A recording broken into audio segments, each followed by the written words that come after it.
السلام عليكم الإخوان والأخوات، كيف الحال والأحوال؟ كنتمنى تكونوا بخير وعلى خير، وهذا الفيديو راكم في صحة جيدة وبداية أسبوع سعيدة للجميع. واحد الحوار حصري ومهم وخطير جدا ديال سفيرة المغرب سميرة سيطايل في الإعلام الفرنسي، وكنعرفوا العلاقة اللي عندها مع الإعلام الفرنسي وشنو الصفعات اللي كانت صفعاتهم قبل ما يرجعوا العلاقات.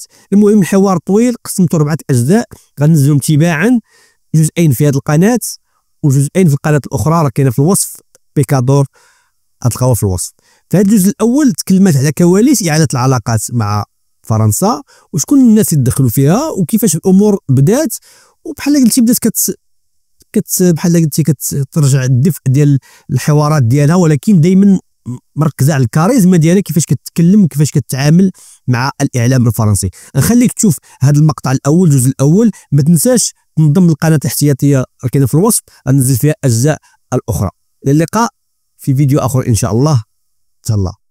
Grand entretien aujourd'hui avec Samira Sitaïl, ambassadeur du Royaume du Maroc en France. Madame l'ambassadeur, bonjour. Bonjour Clémentine Pavlovski, merci pour votre invitation. Et merci d'avoir accepté notre invitation. Alors le Maroc et la France ont officiellement scellé leur réconciliation fin octobre lors de la visite d'État du président français à Rabat.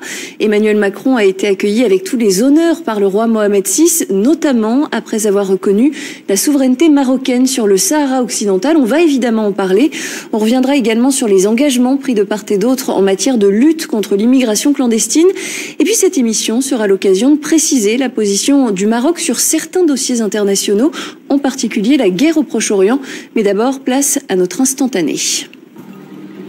Et cette semaine, nous avons choisi une photographie, celle d'un homme, une figure du chantier de la cathédrale Notre-Dame de Paris, Asdine Edna, échafaudeur de 64 ans. Il est brutalement décédé le week-end dernier à son domicile, à quelques semaines de la réouverture de la cathédrale. Un chantier auquel il aura consacré les 5 dernières années de sa vie. C'était sa fierté, disait-il souvent à ses collègues. Asdine Edna a été inhumé jeudi au Maroc, son pays natal. Samira Sitaïl, une réaction à cette histoire assez singulière qui lie le Maroc et la France. Écoutez, tout d'abord, mes sincères condoléances à sa famille. J'ai eu l'occasion d'avoir un membre de sa famille au téléphone et de lui témoigner tout le soutien que l'on peut témoigner à cette famille qu'il a perdue dans la nuit du 8 au 9 novembre dernier. Et effectivement, nous étions, comme vous l'avez dit, à quelques semaines de l'inauguration de ce magnifique édifice qui a été rénové et auquel il a consacré les dernières années de sa vie en tant qu'échafaudeur. Son frère également, c'est la particularité de cette famille, la famille de Asdine Edna. Son frère également a travaillé sur ce chantier. Et ce qu'il symbolise, donc la fierté qui était la sienne de pouvoir travailler ce Marocain bâtisseur, travailler à la reconstruction de cet édifice de 9 siècles. Effectivement, c'était sa fierté et il symbolisait quelque part, lui, le musulman, lui de culture musulmane, travaillant sur cet édifice religieux, chrétien, symbolisait tout ce que représente aujourd'hui le Maroc, tout ce qu'est le Maroc aujourd'hui, dans son itinéraire, dans ses valeurs et dans son histoire. Paix à son âme.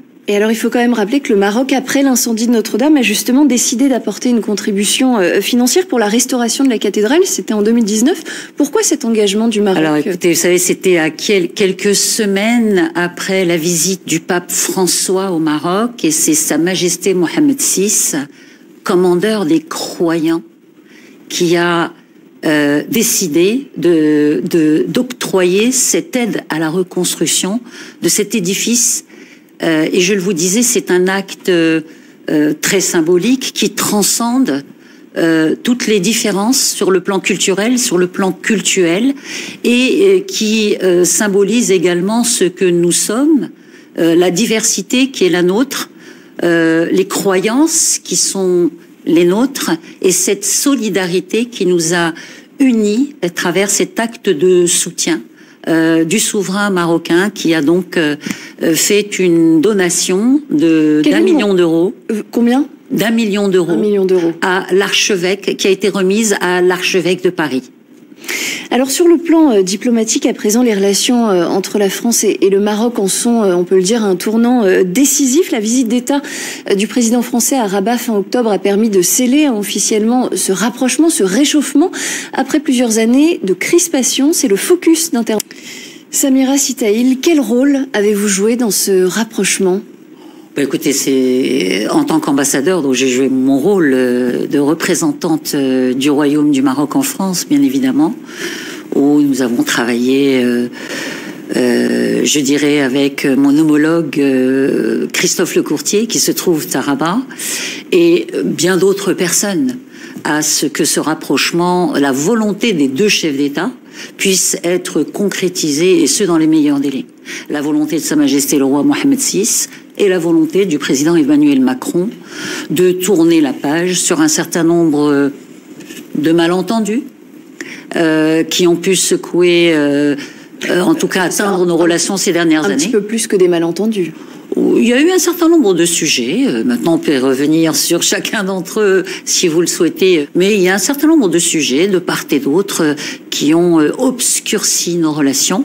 Mais la page est aujourd'hui tournée et elle se tourne de manière assez extraordinaire, assez éblouissante même, je dirais, puisque nos deux pays, nous vivons un moment historique. Nous sommes même encore peut-être un peu sur un nuage, celui de cette séquence de la visite d'État du président Emmanuel Macron au Maroc et qui s'est passée dans des conditions optimum et à partir de laquelle nous avons décidé de construire l'avenir aussi bien du peuple marocain que du peuple français.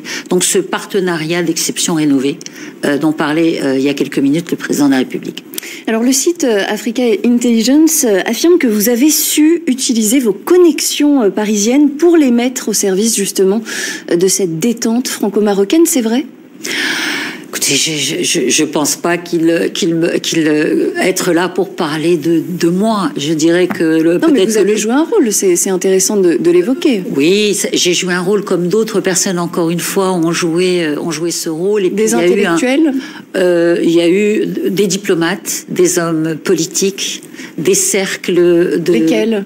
Des cercles autour du président de la République française, autour de Sa Majesté le roi Mohamed VI, qui eux d'abord ont porté cette volonté dont je vous parlais tout à l'heure et ont permis de la concrétiser.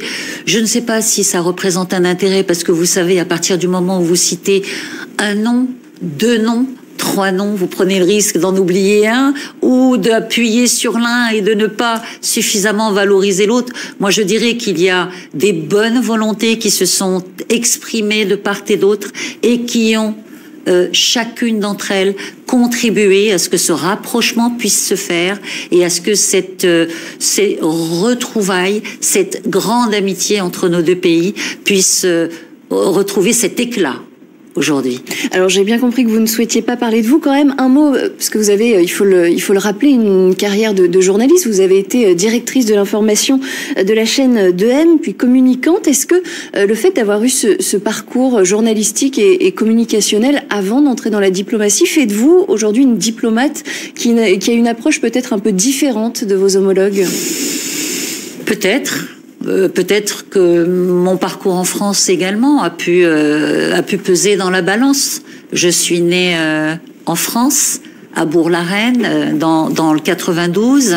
J'y ai grandi, j'y ai fait une bonne partie de mes études. J'aime ce pays et quel que soit le parcours que l'on puisse avoir, il y a peut-être une connaissance du terrain, une connaissance de la société française, de son évolution.